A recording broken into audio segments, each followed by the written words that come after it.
25 at the base. The highs yesterday, 21 on the summit, 25 at Raymer, 30 at mid, 38 at the base. Snow depths are 109 at the bowl, 91 at Raymer, 73 at mid, and total snowfall is 398 at the bowl.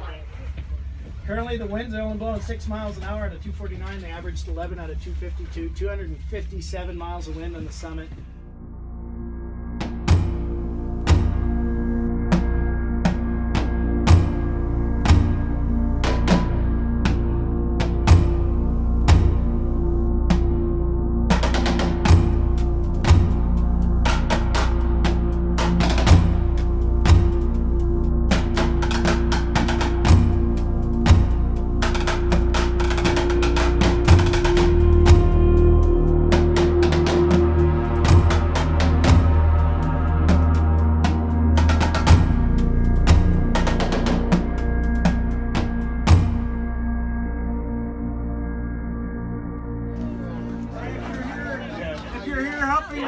Checking with JJ, and if you're working on the training with the new hire training, then so this is JJ. She's our dispatcher. She's in charge of dispatching up here. But every station has its own little. I use like a supplementer or something if it's a single strand. Yeah, we can head over to Bridger. Yeah, just get out of here. Yeah, this is Corbett's. This is where sometimes guys, patrollers, girls go in. A lot of times you use the rope, like today if you were to go in, but I don't see any tracks going in today. World famous. The goat path is what this is. It's definitely in. Everybody wants to see Corbett's.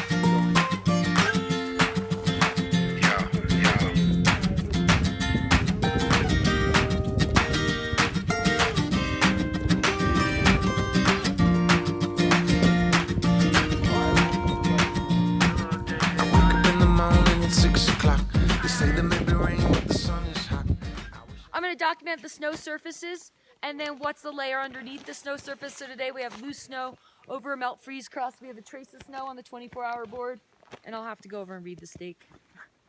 Yeah, so this is where all those readings come from that, you know, people look on the sheets and the information for the Bridger Teton National Forest, for the ski area. So, yeah, looks like a little bit of dusting, maybe an inch. A trace. A trace, a TR. Less than half an inch. So you can see the stick over there with the inches on it behind everything. That's where they measure the snow. You can almost read it. Yeah. But we're at 398 inches of snowfall for the season, so we will hit 400, which is our low average. Right? That's interesting, yeah. Wouldn't you say? Yeah, 400 is our average, but yeah. Yeah. It's on the low side. We like the high average of 500. Yeah, yeah, so these are the Hoback rigs in those culverts. You can see that's a two-man. They're both going to be two-man, two-person rigs because you need someone in the front, someone in the back. And we just check them every morning, make sure they're there. 6 o'clock. They say there may be rain, but the sun is hot. I wish I had some time just to kill today, and I wish I had a dime for every bill I got to pay.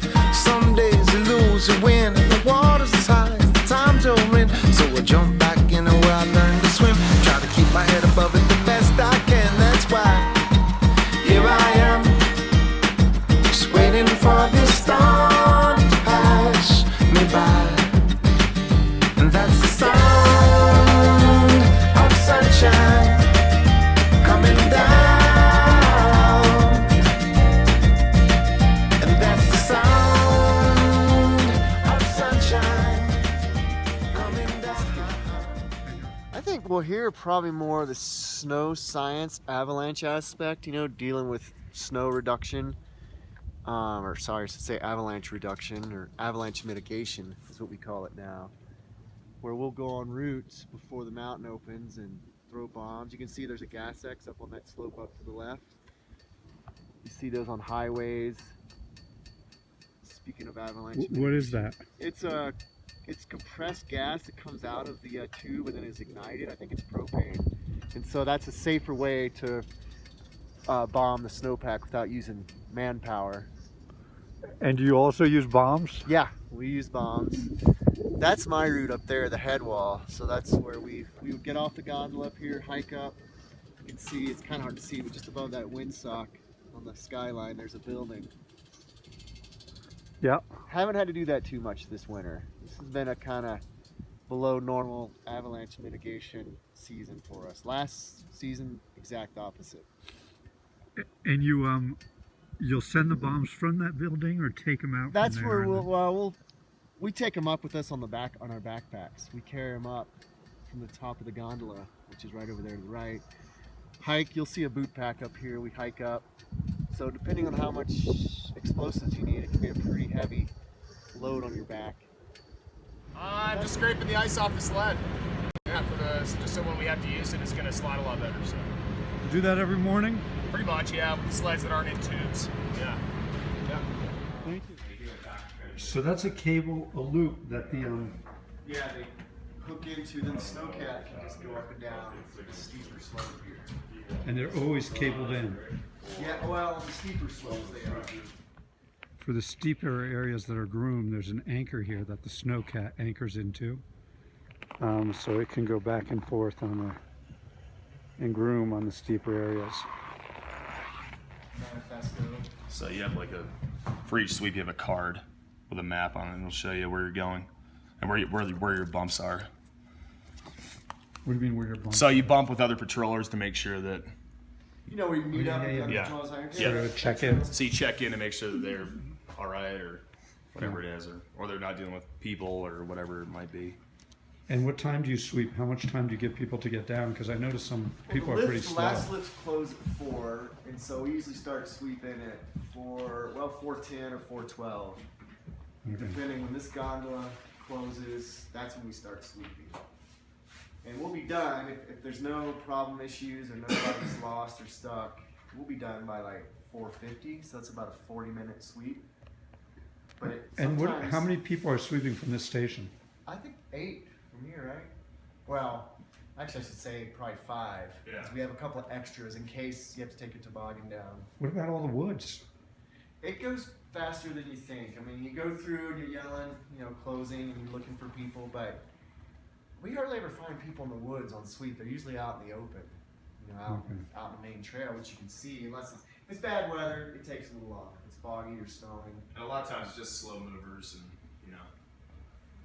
The new standards, you have to go take a test to grandfather us into a Pro 1 because the new standards are Rec and Pro, Recreational 1 and 2, Pro 1 and 2, and an old level 2, if you pass the test, qualifies you for a Pro level 1.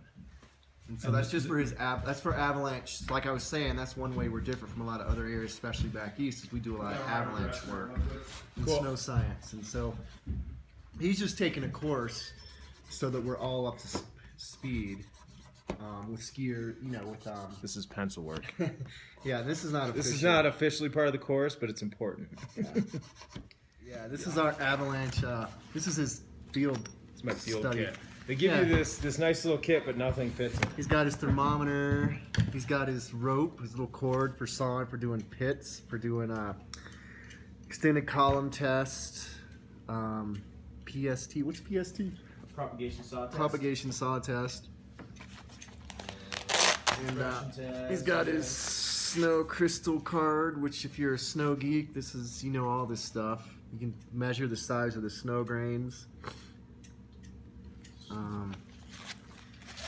So they're just trying to bring us all up to standard so we're all on the same page. You got a steepness that measures an inclinometer, measures the steepness of the slope, and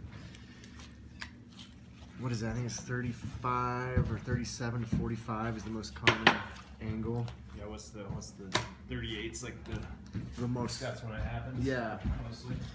So I mean, this is a big part of our job, kind of in the background, is knowing this stuff. So we don't just have a weather person tell us; we can kind of understand it and live it. Yeah, it helps track snowpack through the season, so you kind of know what you're stepping out into. Hopefully, I mean, you're probably going to go anyway. We call them rubbers, made out of old bicycle tubes. And someone has the task of cutting them in length.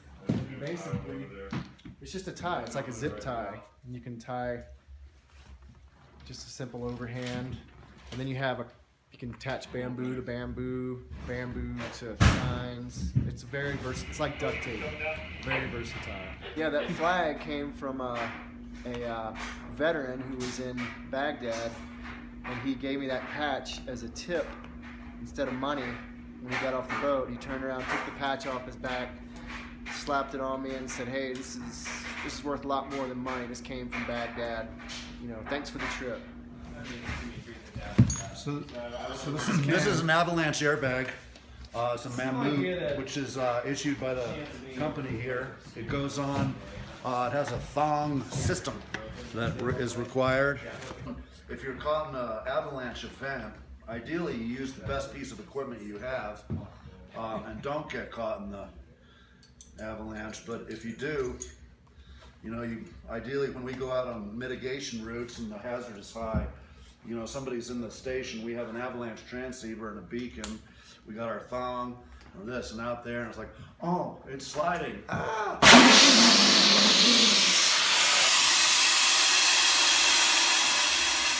That's it. So see how There's he's also some cushion effect in the back. Oh yeah, if I'm getting knocked around, but it's gonna allow, you know, people actually wear these in big waves surfing. They're starting to use these in big waves.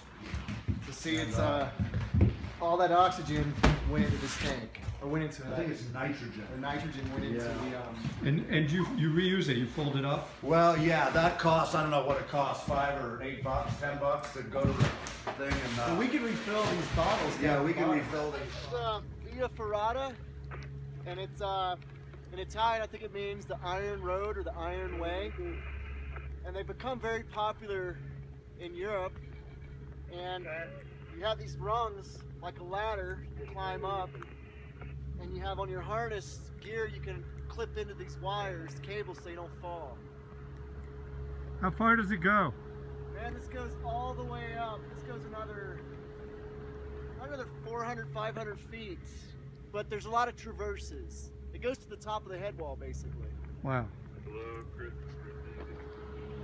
The head wall is over there. So yeah, we're gonna watch, observe, or we're gonna do a beacon drill down here. This is unofficially known as Voodoo Ridge.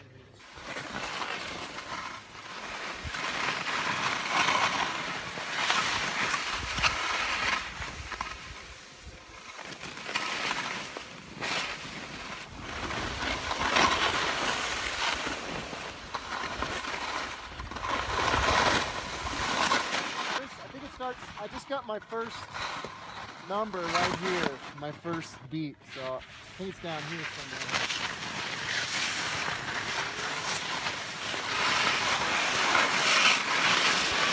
Okay, so I just got 48 meters.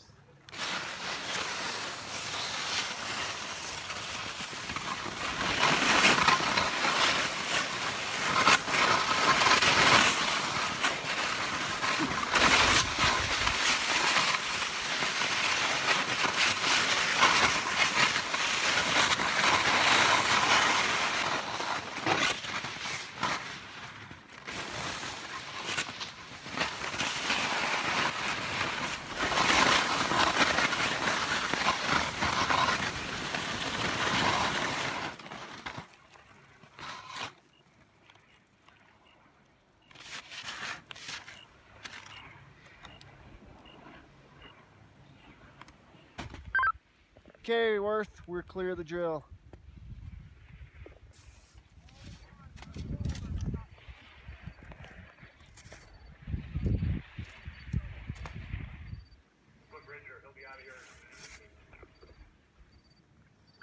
Copy. Bringer's doing it right now. He'll call you when he's done.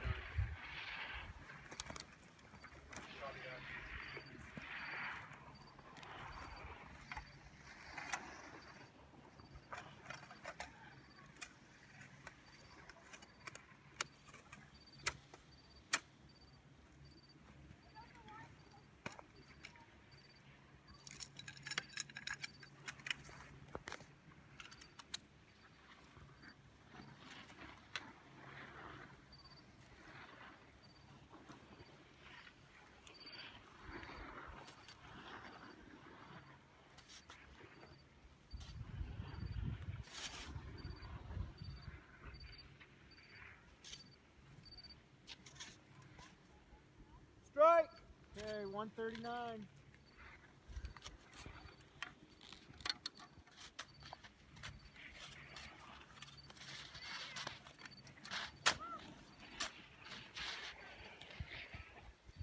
Okay, so we got the first pack out. That's 224.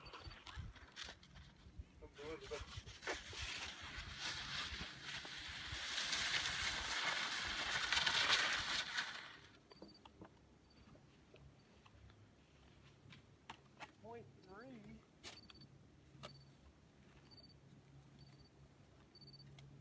Strike. Okay, 5.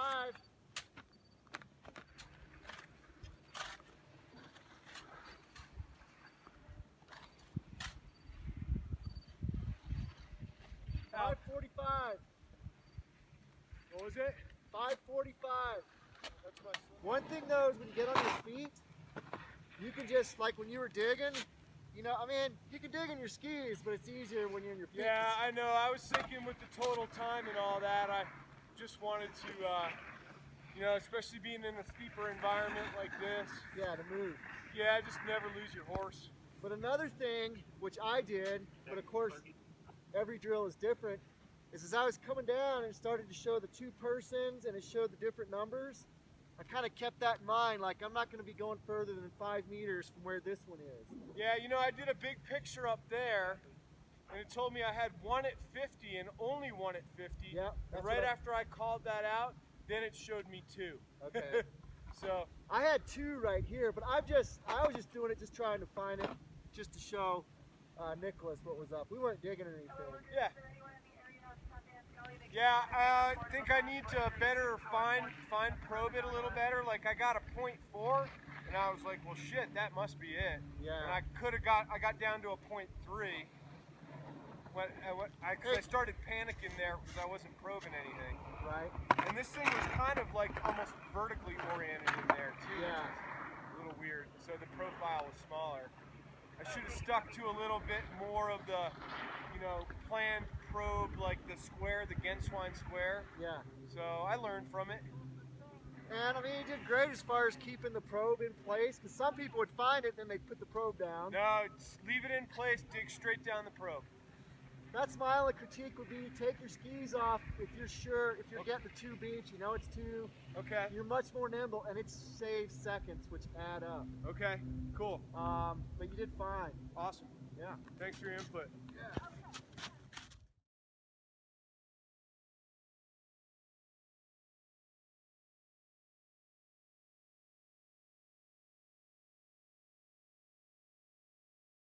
The suck bag is the air mattress. It's basically a air.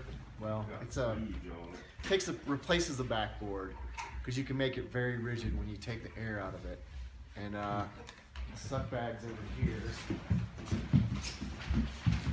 And it's in here. It's in a. It's just kind of well. It's actually under all this.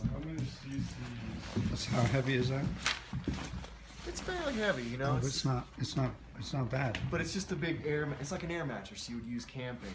You take the air out of it, you put the patient in it, wrap him up, and it makes it rigid. Some skiers are getting away from rigid backboards. Is that the one that's? And you guys are rarely using backboards anymore? Blown out. Yeah, that's been hanging up on that wall for basically the whole season. She's had her A backboard has its place, you know, for extrication in certain areas, but they've done studies. Our doctor is a big fan of not using backboards unless you really have to. Okay, and for the suck bag, it's deflated, so you just put the patient onto it like you would a backboard? Yeah, it's inflated. I mean, it has air in it. Okay. It has basically, what's it called, ambient air. Yeah. And then you have a pump, and you take the air out of it, which makes it shrink up. So it's the opposite of putting air in. But it gets rigid enough to where it's very stable. And it surrounds the whole patient? It's like you put them in a cocoon, basically. Okay. In Europe, they're pretty popular. That's where I got a lot of experience. But we don't use seat collars as much as we used to either, because the air mattress holds their head in place. I mean, unless it's, you know, a very serious injury, then we would use a seat collar. But we're getting away from that, which I know a lot of people are confounded by that. But yeah. So it tells you where the head goes. And if you want to feel it, it's just a bean bag. is all it is. You feel the bean bags in there? Yeah. And it's got air in it right now, ambient air. Yeah. It's basically a thermarest, is what it is. Instead of putting air in, you're taking air out. So it's got all the straps. So here's the valve right here. So what you want to do is you want to have someone kind of fold it because they're not, the patient's not in it first, right? Right. You kind of want to conform it. Yeah, see it?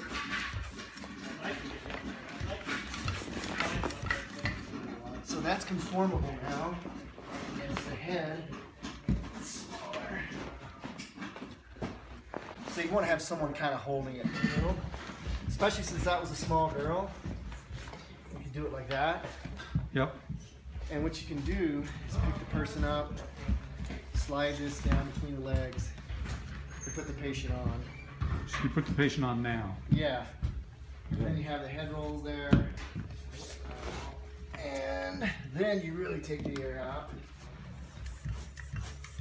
And this parking pipe, we have a 48-year-old male injured in Bronco Train Park, just right next to the first rail, to the side of the first jump here.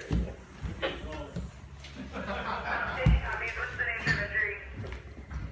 It's a knee injury. Anyway, see how it's now rigid? Yeah, it's now rigid, yeah. I mean, I could take a lot more out. Yeah. Yeah. And it gets completely rigid? Oh yeah, it gets rigid. And all you do is you strap them in. Yep. Crossways, one across here. Team. So this is what you're going to do when the dog comes and finds you. You're going to hold this thing back until you hear her. And when she speaks, right? And you give her the toy. Rag for me? And this is what she'll do, and this is her reward, right? So you can rag with her like this, right? And you kind of want her to feel like she's pulling you out of the hole. So pull your hood up, and when she's pulling on this rag that she comes from you, you can give her a little power assist with your feet and push yourself out of the hole so that she pulls you out. Okay. And then praise her and use a high tone of voice. Say, "Good girl, Josie! Woo! Get that. Good girl." So the flag marks anytime there's a drill. And we're in toilet bowl. I'll be down in that right-hand hole. There's one there and one there. So we'll just put you in this hole here, pre-dug. Put some of these blocks up, a little bit of the loose snow. And then we'll move all our gear off the site. We'll move that bamboo. I'll call Chris and he'll come down. Next thing you'll see is a dog's nose coming in.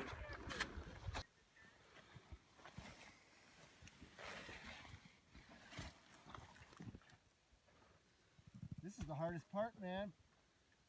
That's a lot of work.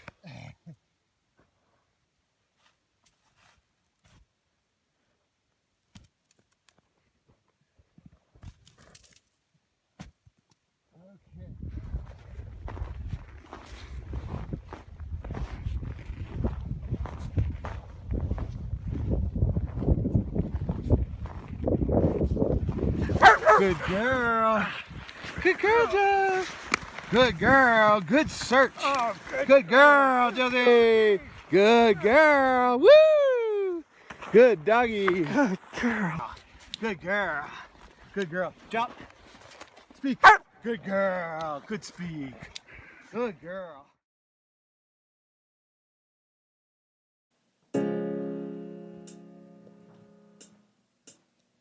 I'm only one call away. I'll be there to save the day. Superman got nothing on me. I'm only one call away. Call me baby if you need a friend. I just wanna give you love. Come on, come on, come on. Reaching out to you, so take a chance. No matter where you go, no, you're not alone. I'm only one call away. I'll be there to save the day. Soon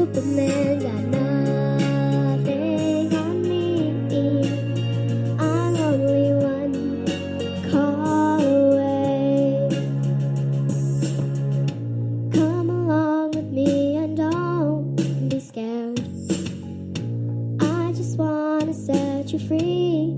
Come on, come on, come on. You and me can make it anywhere. For now, we can stay here for a while. 'Cause you know, I just wanna see you smile. No matter where you go, no, you're not alone. I'm only one call away. I'll be there to save the day. Superman got nothing on me. I'm only one call away. And when you're weak, I'll be strong. I'm gonna keep holding on. Now don't you worry, won't be long, darling. When you feel like hope is gone, just run into my arms. I'm only one call away. I'll be there to save